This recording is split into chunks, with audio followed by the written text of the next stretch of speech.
Hello, hope you're well. Welcome back to my channel. Today's video is probably going to be quite a long video, but hopefully informative and helpful to some of you watching. It's inspired by my weekend at BBC Introducing Live. I was part of a panel talk on the last day, on the Saturday, about how to be an influencer when it comes to music.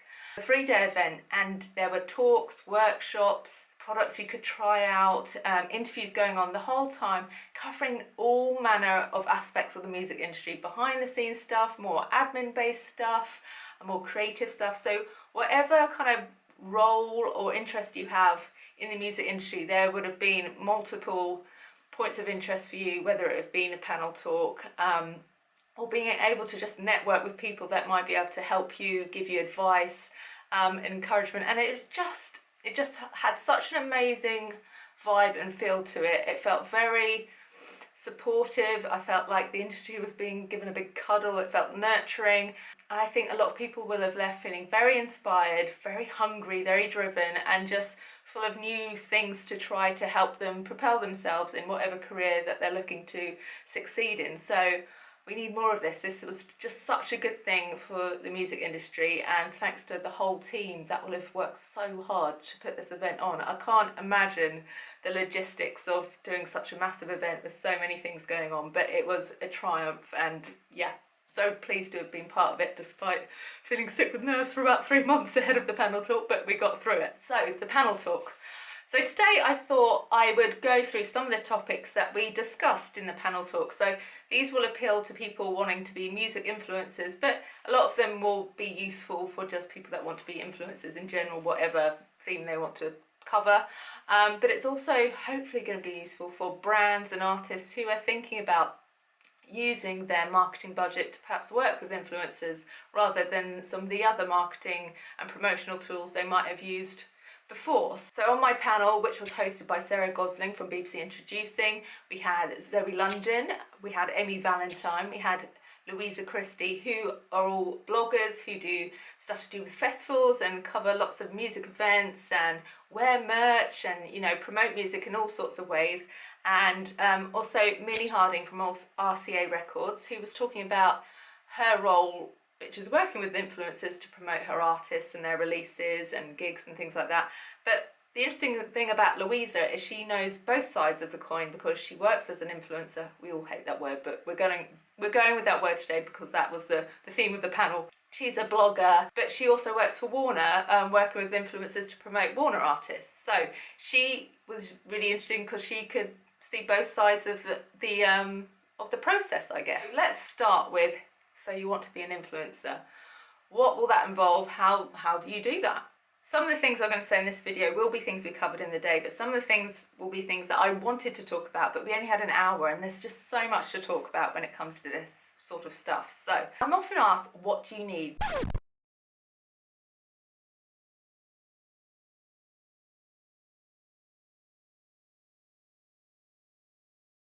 Because we all shared, you know, where we came from, our past job histories, you know, whether we studied, whether we went to uni, and all our stories were different. But we were all united with the opinion that obviously what you have that's unique to you is that you're you. So your voice, your passions, your particular styles, that will always be something you have. And if you're true to yourself, that's something that can never be taken away. So use that to your advantage. Don't think that you've got to be like everyone else. That thing that makes you unique could be what sets you apart and makes you just go like this. So don't be scared to be you and stay true to yourself. This content that you put out there will be there forever, okay? I know that's a scary thought, but even if it's deleted, someone will have seen it, so I might have saved it. So you want to be sure that, you know, the opinions that you put out there were true to you to that at that time, in that moment. Of course, they might change. A few years down the line, you might be like, oh, I hate that band now. But as long as you were true to yourself at the time, then you won't regret it, and you'll be like, okay, that's fair enough. That was how I felt. That was my honest opinion, for instance. You want to be happy with the content you're creating and know that it kind of encompasses who you are. Perhaps it showcases your skills. It showcases who you are as a person, the opinions you might have, the leanings you might have. It's a highly saturated industry now, so you have to be aware that it's not necessarily going to be something that happens overnight. It may never happen to the extent that you dream it to happen, but that's not necessarily down to you. Unfortunately, it's one of those career routes where it's not just about, you know, hard work or talent or quality of the content that you're making. A lot of it is down to timing, a lot of it's down to luck. Sometimes it's down to you connecting with people that propel you a bit faster, perhaps through collaborations. Sometimes it's about tapping into relevant trends of the moment, and sometimes it's the opposite, and it's about finding a gap in the market, that little niche that hasn't been tapped into yet. And sometimes, you know, we feel like, oh, the industry's become a bit stale or it's all a bit samey. So someone coming in with something so refreshing can be enough to make them succeed. But like I said, it's not an easy thing right now. I think 10 years ago, when blogging and influencing wasn't really seen as a career in the way that it is now, at least. You know, those bloggers got invited to every single event. They made friends, they worked together. But these days there's millions of us. So it's a very different industry now. So don't lose heart if it doesn't happen quickly. Just, if you're enjoying it, if you're being true to yourself, if you're doing something you're passionate about, that's the main thing. But you do have to ask yourself a few questions when you embark on, you know, a career in influencing. What do you want to get out of it? Are you looking for this to be your sole income stream? Are you looking for it just kind of a place to vent and be creative, more of a passion project, a hobby? Are you looking to raise awareness or talk about things that haven't been spoken about before? And are you prepared for what might happen because of that? Because if you talk about divisive subjects, if you talk about, well, if you just have an opinion, you have to be prepared that people are going to have opinions that they vocalise back to you. So you've got to ask yourself whether you're prepared for that. And also, we were asked at the talk about, you know, what our everyday life is like as an influencer. And for me, the best and the worst thing about this job is the unpredictability of it. The fact that everything is so very last minute. Like, you could get an email today saying, you're going to another country tomorrow. You could get an email saying you're going to interview your favourite band tomorrow, and you don't know. And if you suffer with anxiety like I do, or you're someone that is nervous and you like to plan things and feel prepared, sometimes that doesn't fit in nicely with you, and that can be a cause for stress, and maybe that's something that doesn't suit who you are as a person, or you might have to find coping mechanisms that help you with that kind of just the way the industry works, I guess. Just find ways to soothe yourself when things do get a bit frantic and last minute, and you're juggling a lot of deadlines in one go and you're chasing invoice. That's another thing. 90% of my invoices don't get paid on time. So you have to be aware of that. When you're freelance, I think this is the same for any job. You are going to have to chase payments. You are going to have months where you are stressed about money because you thought you had enough money to pay your bills and your rent, but actually that company still hasn't paid you. So just a heads up there. Now, to focus on music influencing, just within that umbrella, there's so many different types of music influencing, and you might want to decide which one of those is right for you, and it might be a combination of a few things. So, are you doing it to draw attention to new and emerging talent? Are you wanting to support new bands? Much like Alex Baker, who's made his radio career supporting bands. And that's another point. He is influencing, even though he doesn't have influencer or blogger or whatever in his bio, he is an influencer. So we must not just think of influencers as people that, you know, have it in their job description. You know, it's a lot broader than that, and there's a lot of people that can be used to drive traffic, to raise awareness, that aren't necessarily labelled influencers. Are you a performer, a musician, a songwriter? Are you going to be someone that's going to be performing covers or performing your own music on a channel? Are you hoping that's going to lead to you releasing your own music or getting a deal? Are you wanting to talk about the business side of music? My friend Sonny J. Winter, he talks a lot about just the behind the scenes mechanisms, really, what's working, what isn't, things that are evolving and changing in the music industry in terms of the business side. And it is one of those industries that is changing all the time, and if you don't keep up, you're not doing the best for the artist or for you if you are the artist. So you need to be aware of what's going on. Are you hoping your videos on your YouTube channel might lead to a job in being a radio host or a presenter on a music channel or perhaps a DJ? Because that will guide what sort of content you should make. Are you more interested in the fashion, the lifestyle side of it? So are you wanting to go to festivals to create lookbooks? Are you wanting to showcase merch? Are you wanting to create vlogs that just show you having a great time at music events? Do you want to become a tastemaker, someone that influences, what people are listening to? Do you want to review music that comes out? Are you prepared to be honest and brutal about the things you don't like? Are you happy to be really enthusiastic about the things you do love and put it out there to the masses? Or the couple of people that might watch in the early days. Are you someone that's just going to be making content about you, your everyday life, and just music happens to be an integral part of that? Perhaps you go to gigs a lot of the time, perhaps there's going to be music playing in your car and you'll talk about that.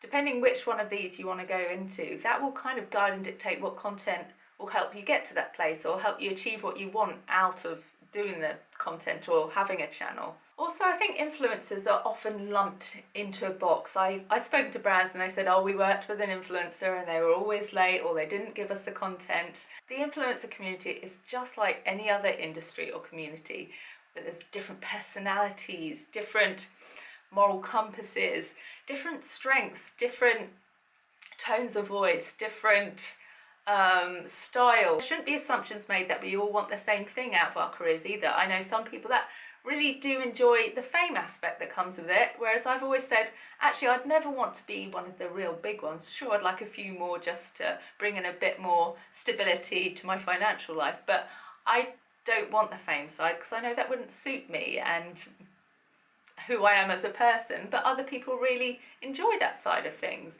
Some of us really love the intimate community and relationship you can have by being a micro-influencer, because we're able to reply to all those emails and DMs and messages and comments we get because it's on a smaller scale and we feel a real trusting, loyal relationship there. My point is really that brands need to really do their research when they're deciding who they want to work with, because it's not all about numbers. Sure, in some cases looking for numbers is key, but you want to check that their tone of voice and their opinions match up with the brand. You might want to look at the quality of their content. Is that something you'd want to share?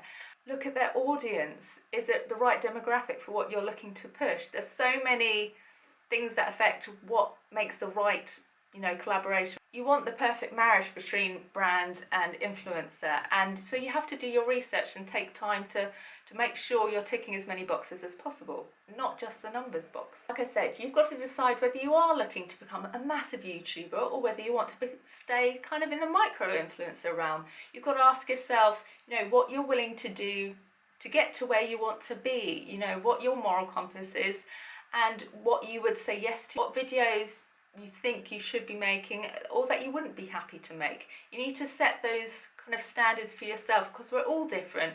Where would the content that you make sit best? What platform is actually, performing well at the moment? And that's the other thing. It's not just about looking about what content you're happy to make and what you want to make and what showcases your strength. You've also got to be keeping an eye on how the platforms are behaving, how they're being perceived at the moment, because for instance, a lot of people have turned away from blogging at the moment and the views have gone down. So people are taking blogging almost to Instagram, where everything seems to be happening at the moment, despite the algorithm. And they're using the captions to do kind of mini blogs there. So they're still having opinions, getting their story out, relating to their audience, but it's just on a different platform. They've moved their blog elsewhere, but that might be different next week. Blogs might be flavour of the month next month. And then you've got to adapt what you're doing all the time. So this part will be probably most interesting for brands and artists looking to work with influencers. First, you need to establish what you want out of the collaboration. Are you just looking to reach a bigger audience and you don't really care who or what demographic they fit into? Are you looking to expand a particular demographic? If so, you need to find the blogger or influencer that has an audience in that area. So if it's you want more teenage girls to come, find a blogger that appeals to that age bracket. Are you looking for people to click on a link, drive sales, drive downloads, all that sort of thing? Are you looking for a collaboration that is authentic and seamless as possible? P.S. You should be. Are you looking to change the perception of the artist or the brand? Perhaps they've had some bad press, perhaps there's an idea about them that you want to change. You're looking to raise awareness about something or spread certain information. Like this year, for instance, I really wanted to do festival content to do with accessibility and how much work's gone into making festivals as inclusive as possible, because I do a lot of mental health and invisible illness work on my channel. Are you just looking for content that you'd be happy to share on your channel? So in that case, you're looking more for quality content. So you might be wanting to work with influencers that you think are good photographers or good videographers or really good at curating flat lays, for instance. Are you hiring them for a skill they have? Perhaps they're an artist and you want them to talk about single by creating some artwork. Perhaps they're an amazing photographer. Perhaps they're a DJ you can hire for an event. Perhaps they can host a talk about a topic that they cover on their blog a lot. Perhaps they're a producer and would use your technology and can showcase that to other producers via some kind of talk. Does their ethos, their interests, their passions, the things they're opinionated about match with that brand or that artist? Would they serve as just really good and reliable ambassadors? And that's just a few of them. And then next you've got to consider the budget you have. Now, are you going to use that budget on maybe one or just a few huge influencers to work with? Or would you rather spread it amongst a number of micro influencers? Obviously, you can get great results from working with one or two big ones, but there's a risk because in this industry, if you are an influencer already, you'll know how much is reliant on the platform working on the day you're posting, the algorithm working in your favour, there not being some kind of glitch, or just the deadline day being on a day where everyone's talking about something else and is not interested in what you're posting. So if you just maybe splurge all your budget on a couple biggies, then there is a risk that neither of them will work that day. And if you haven't taken the time to at least ensure they make quality content that you could at least use for marketing material, even if you haven't utilised their reach or their audience per se, then you might see it as a massive failure. And the good thing about, I guess, spreading it amongst lots of micro influencers are they will all have very different audiences. You can reach lots of different demographics. You're going to have so much content coming your way that you can share and perhaps repost yourself or use as your own marketing material. I think in a lot of cases it's often great to work with a mixture. You know, you can hopefully utilise the power of the larger influencers with the bigger audiences and reach lots of people, but you can get lots of interesting and great varied content by working with a lot of micro influencers at the same time. And together you should get some great results and cover and tick all those boxes you want to tick from having a campaign. Sometimes when we post, it just doesn't pop and we don't know why. As a brand or a label or an artist working with an influencer, to also manage your expectations, because you won't necessarily see the results in a really powerful, overwhelming and pleasing way. Sometimes it's happened, but it's not obvious. For instance, someone posted about a Brita filter, I think it was like a year ago on my feed, and I didn't need a Brita filter at that time. I had one, it was working, and then, you know, this year I needed one. I remembered that post and then I went out and bought one. So sometimes you get a delayed response. It won't be something that happens straight away. And that's particularly key if you're just doing a post perhaps to change perception of someone or to raise general awareness about the artist rather than just a single release, for instance, because those kind of things that happen subtly and quietly and maybe delayed are still helpful. Something that I've found with talking to other micro-influencers is that sometimes our engagement, because we're so close with our community and our audience and our followers, that they tend to DM more than post underneath our picture, or they send us really long emails, or they feel comfortable to ask us more questions behind the scenes. So there's a lot of engagement often happening places that aren't visible to brands that are trying to check, you know, to see how well the post is done or how the video's done.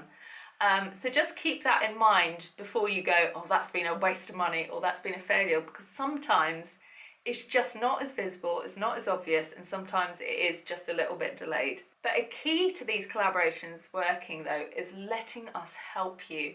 I think a lot of us who are influencers have had that day where we've had a brand approach us, it's a brand we love, we're really excited about working with them, and then the brief comes over and we know instantly, our heart sinks, our stomach sinks, and we go, that's not going to work.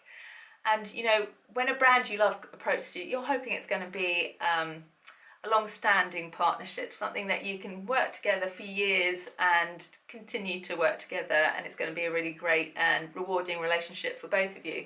So when a brief comes and you know it's not going to work, it's really disappointing, because you know it's probably going to mean that they won't work with you again, even though you could have told them straight away that it wasn't going to deliver what they're after. There's a choice here that we always make. Do you just go with it and just go try and be easy to work with, or do you say, look, I know my audience quite well, I know what posts perform well, I know what they like to see, how about we try this instead? And sometimes this is great and they listen and they respond well and they're open and they're flexible, and that's fantastic, and you're like, oh, I'm glad I said something.